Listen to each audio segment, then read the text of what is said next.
上昨天好上个水平。Cuma mau doon so yung dukang ayam mo. Kang doon tayo.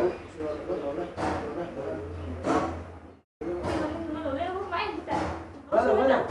Anh em bắt đầu số tập thì cần thua.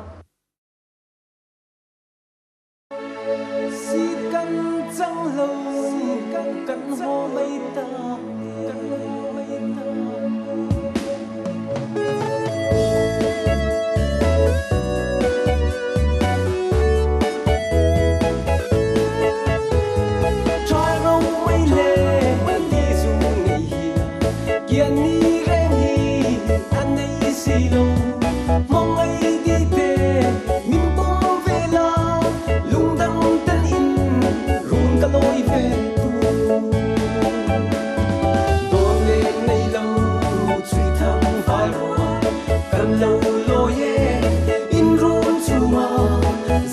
Hãy subscribe cho kênh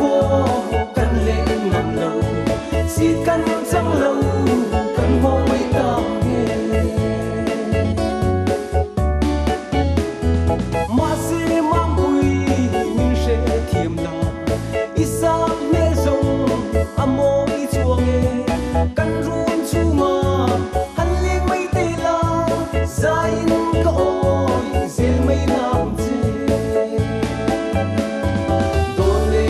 Gõ để không bỏ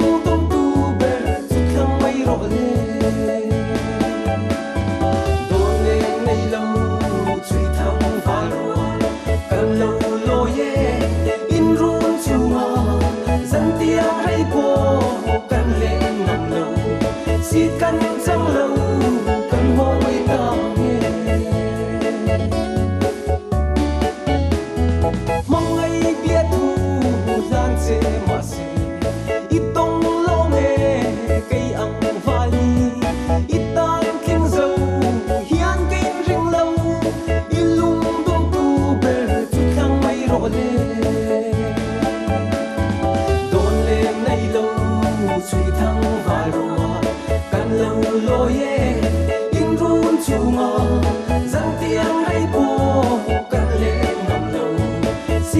hấp dẫn.